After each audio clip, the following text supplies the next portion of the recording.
In the first half of the 19th century, the children of those who had fought the war for independence came of age.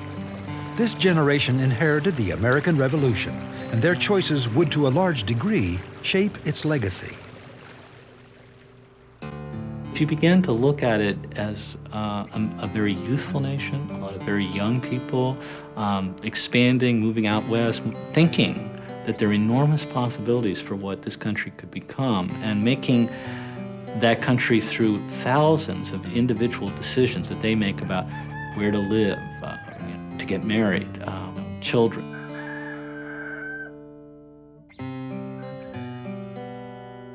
The sense of possibility, I think, was stronger then than at almost any other period of American history since. The United States expanded at an absolutely phenomenal rate in this period. It's unimaginable in many ways. Let's say somebody was born in 1780 and lived, let's say, to be 80 years old. Now, when that person was born, there were 13 states still fighting for their independence. By the time that person dies, you're talking about California is a state, Texas is a state.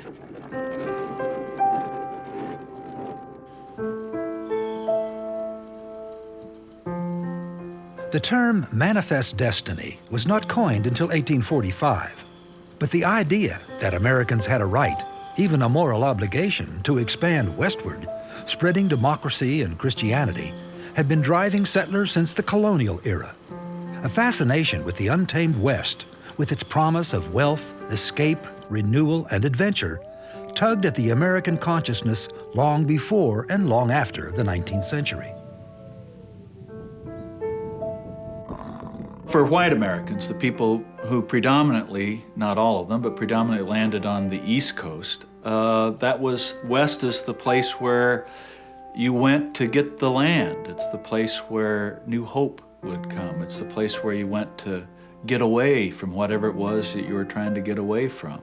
So it's always represented in American history, sort of the future for us, for better or for worse. But it has been a very, very powerful grip, I think, on the American imagination, the West. That's where the sun sinks, and that's where new hope arises. As long as you've always got a place to pick up and move to, that can give you an excuse not to solve the problem that's sending you there in the first place. With slavery, the West was this place where it became more and more contentious. Every time a new state would come into the Union, is it going to be slave or is it going to be free? Eventually, that had to be dealt with through the Civil War. If you're moving into land already inhabited by Indians or by Spanish people, eventually you've got to come to grips with the fact that there are people there who already consider it their home. And so to a certain extent, it helped us delay, and to a certain extent, it meant the final reckoning was, in many cases, quite violent.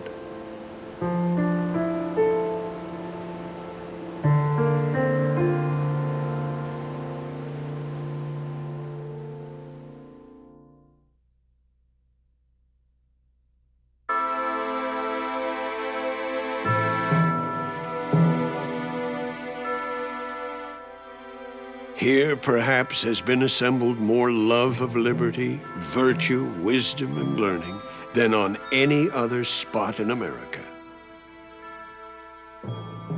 Thomas Jefferson's mountaintop estate reflects the broad range of his interests, from agriculture to Aristotle.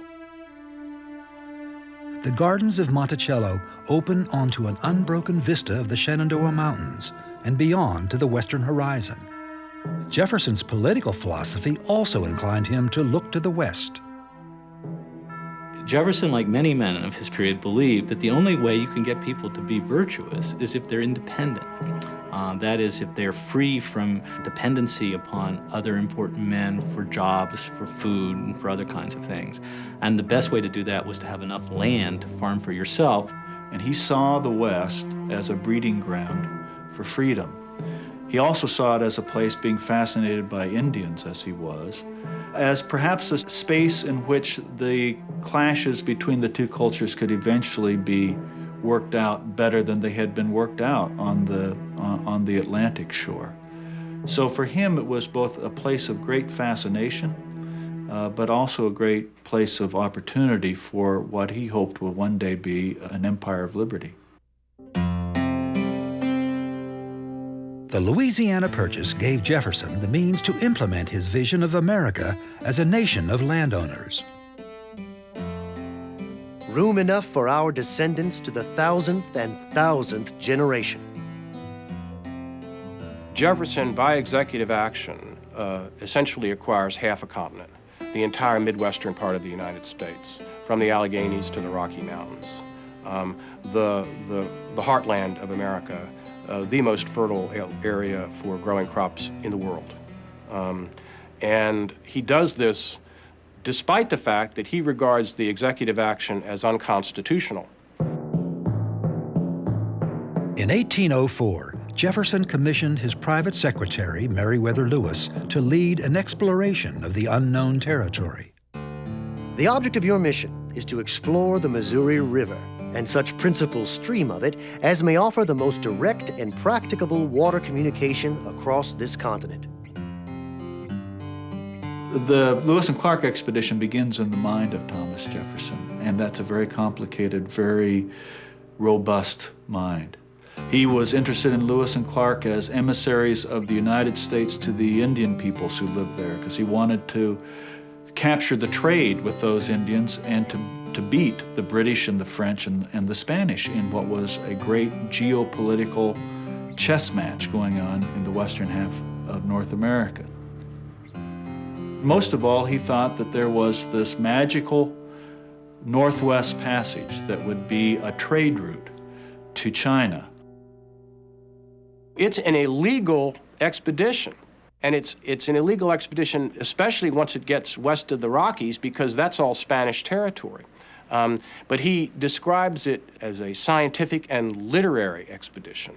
Part of that's true, and he has genuine scientific curiosity. But that is also a convenient cover.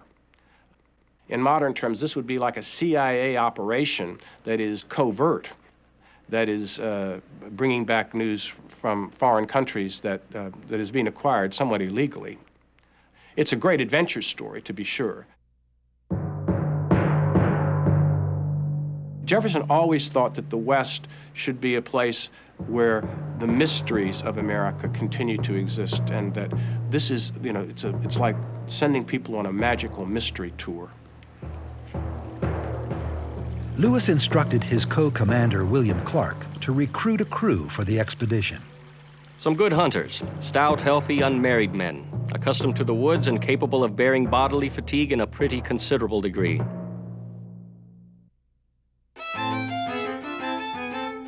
The departure of the Corps of Discovery was a big event in St. Louis.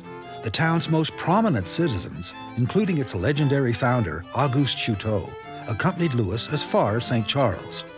There, he met up with Clark and their crew, and the locals gave them a festive send-off. Dressy, polite people, and Roman Catholics passed the evening very agreeable, dancing with the French ladies, etc. But the next day, as they headed up the treacherous Missouri River, they were on their own. Current exceedingly strong. Boat against some drift and snags. This was a disagreeable and dangerous situation, particularly as immense trees were drifting down. After traveling 6 months and 1,000 miles upriver, the Corps of Discovery spent their first winter in log huts beside the village of the Mandan Indians. Without the Mandan Indians, they would not have survived a bitterly cold North Dakota winter, where it got to 45 degrees below zero, with wind chills making it even worse. The Mandans gave them corn to eat. They helped hunt buffalo with them. The Hidatsis, their neighbors, gave them instructions of what they should expect when they go farther west. When spring came, the men packed up a variety of articles to be shipped back to St. Louis and from there to President Jefferson.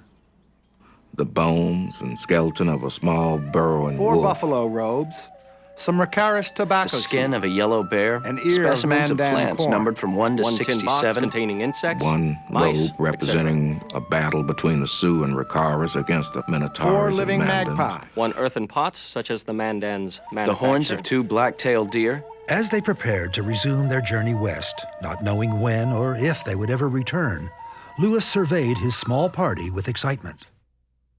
I could but esteem this moment of my departure as among the most happy of my life.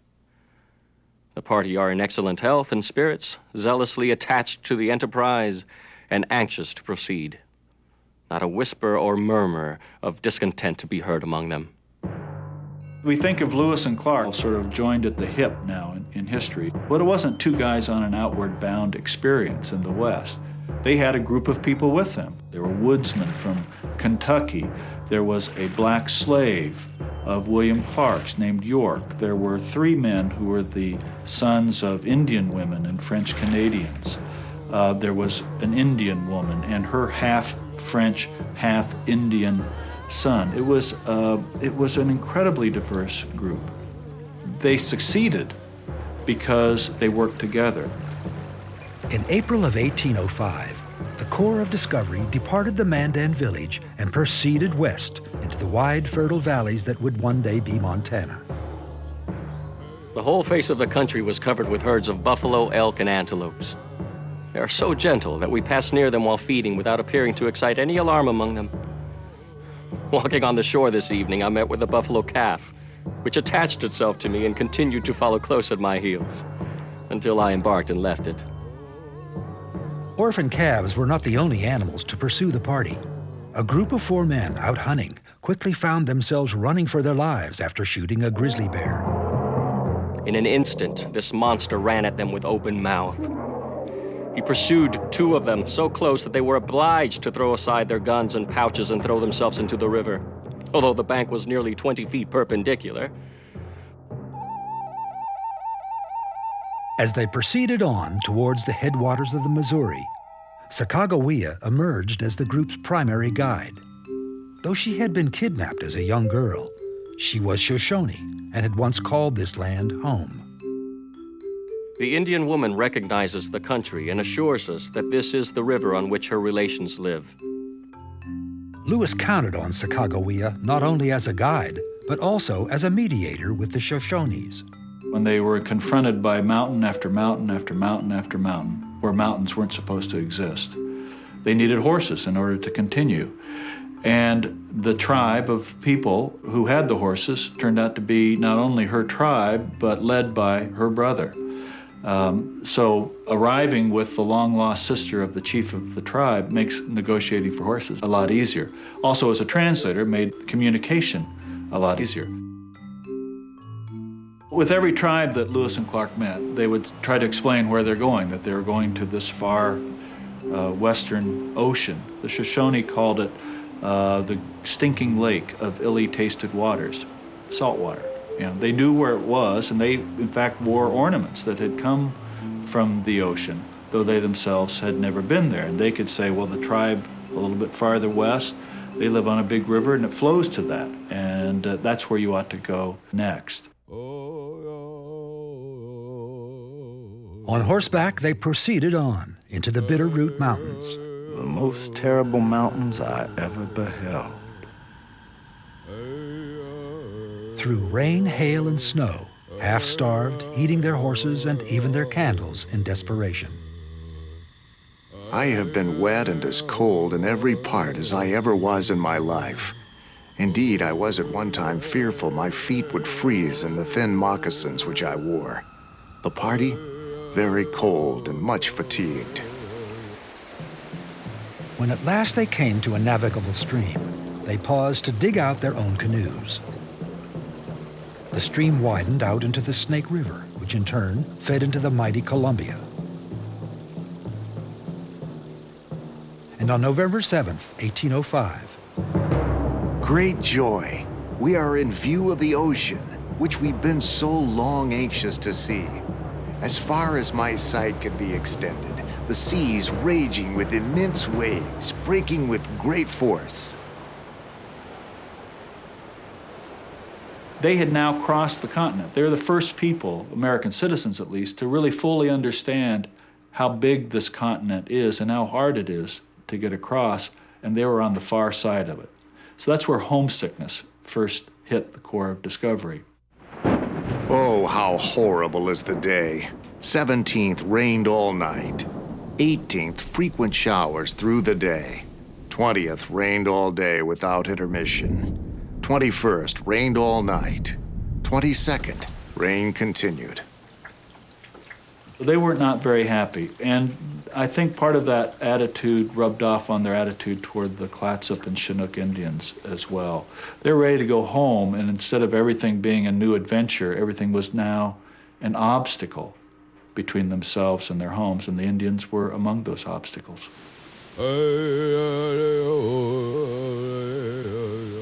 After 4 dreary months, the explorers began the journey home. By June of 1806, they were once again braving the Rocky Mountains and enjoying the hospitality of the local Indian peoples. Descending the Missouri back towards St. Louis, they at first seemed more like ghosts returning from the dead than heroes from a successful mission. At 11 a.m., we met a Captain McClellan ascending in a large boat. This gentleman, an acquaintance of my friend Captain Lewis, was somewhat astonished to see us return and appeared rejoiced to meet us. This gentleman informed us that we had been long since given up by the people of the U.S. generally and almost forgotten. The President of the United States had yet hopes of us.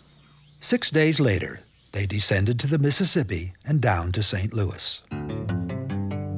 We were met by all the village and received a hearty welcome from its inhabitants.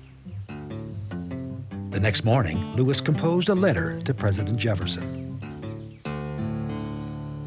It is with pleasure that I announce to you the safe arrival of myself and party. In obedience to your orders, we have penetrated the continent of North America to the Pacific Ocean. I think one of the enduring lessons of them is that just like them, every time you wake up in the morning, you face an uncertain horizon. They didn't know if they were gonna, we now know that they were gonna make it out and back. They didn't know that each morning they got up. And the only way that they could cross a big wide continent at 14 miles a day was to put one foot in front of the other and just slog it on. And the most recurring phrase in their journals are 3 words: we proceeded on. And it became sort of like a mantra for them, I think. Every newspaper in America ran stories about their return, but they all make mention of the fact that they made it and they made it back safely. But there also is, Indians are said to be peaceful, that the climate on the West Coast was said to be mild, and that there are all these fur-bearing animals out there. Well, you put all those things together to a nation that's already turned its face to the West for a place of opportunity, good climate, friendly Indians, and a fur trapper's paradise. And that's like throwing, a match onto some gasoline. People were wanting to go west and take advantage of all those things. We can look back when Lewis and Clark were first going west and see these moments when a U.S. military operation lived in peace and harmony with Indian peoples, and when they helped one another through cold winters or to get across a barrier. And it does make us ask, as we should, could it have been different if we had done it that way for the rest of that 19th century?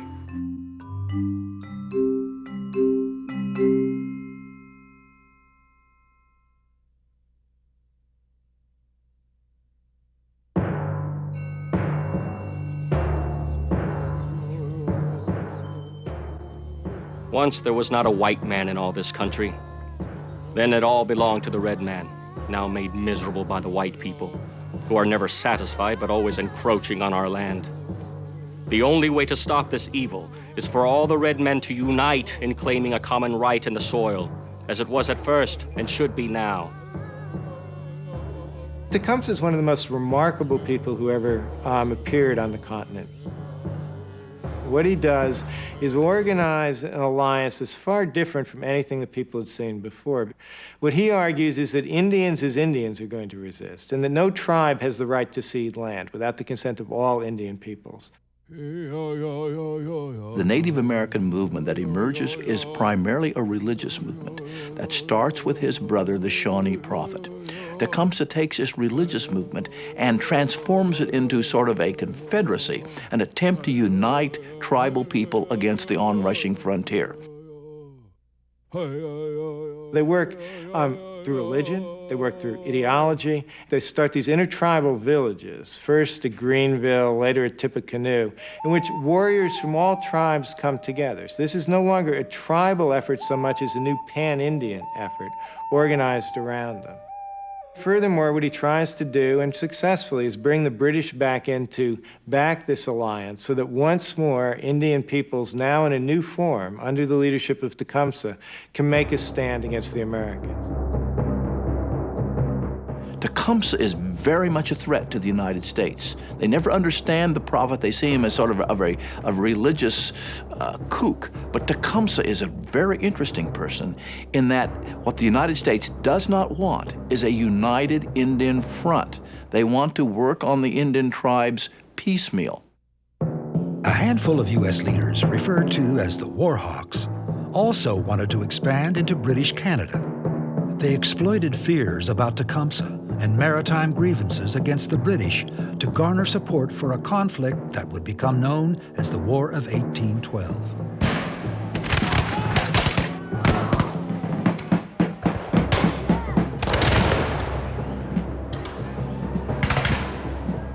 This is the last time that tribal people will have outside help in standing against a European power or the United States. One can't really say that the British are allied with the Indians. They're fighting, but they're fighting for different things. The British are fighting to keep the Americans from invading Canada. Tecumseh and the Indians are fighting desperately to hold on to their lands in the Great Lakes region and in the South as well. The real chance to set up a native state, a backing of a powerful empire behind it, comes in the War of 1812. And Tecumseh realizes that. Tecumseh realizes if he can get British help, what he will be able to do is carve out an Indian border state in between Canada and the United States. And the British are thinking seriously of doing this as a way to protect Canada, as a bar to further American expansion. And in the early fighting, it goes very well for them. And Indian peoples win significant battles, but again, they're warriors. They're not armies. You can win all these battles, but if your supplies are cut off, if the British can no longer supply you, if warriors have to go home to feed their family, then it doesn't matter how many times you defeat the Americans, there's always a new army. And when Tecumseh finds that the British are retreating not because they've been defeated, but because their supplies have been cut off on Lake Erie, and Tecumseh at that point knows it's over. In October of 1813, Tecumseh was killed in battle. His British allies surrendered, leaving Tecumseh's warriors alone to continue the fighting. As they learned of his death, the Indian forces abandoned the field. His lifeless body was eventually seized by the victorious Americans and torn limb from limb. After Tecumseh's death, the Indian Confederacy collapses. There will never be, after Tecumseh, a confederacy on the scale of the one that he put together, and any realistic hopes of Indian peoples carving out this special status of maintaining an independence between empires and republics, that's really gone. The War of 1812 is a critical war for Indian peoples. After that, their ability to negotiate between empire and republic is gone. And Americans will, after this, try to dictate to Indians. They no longer have to be appealed to them as allies. You no longer have to worry about them going over to another empire and helping them out. Those days are gone.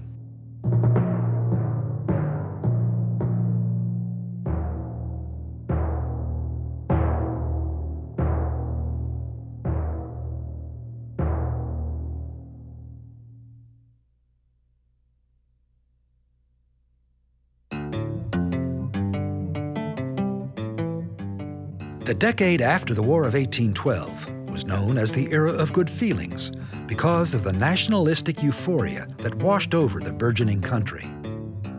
But Western expansion also deepened regional and ideological differences as the new territories applied for admission to the Union as free states and slave states. The congressional debate over Missouri was especially fierce. The Missouri subject monopolizes all our conversation, all our thoughts, and for 3 weeks at least to come, will all our time. The controversy dragged on for 2 years. Southern representatives openly threatened disunion. God has given us Missouri, and the devil shall not take it from us. Missouri was finally admitted as a slave state, along with Maine as a free state, thus maintaining the balance between the North and the South. As part of the Missouri Compromise, a line was drawn the length of the 3630 parallel, below which slavery would be permitted, and above which slavery would be forever banned. In retirement at Monticello, Thomas Jefferson received the news of the Missouri Compromise with fear and dread. This momentous question, like a fire bell in the night, awakened me in terror. I considered it at once as the knell of the Union, a geographical line held up to the angry passions of men will never be obliterated, and every new irritation will mark it deeper and deeper.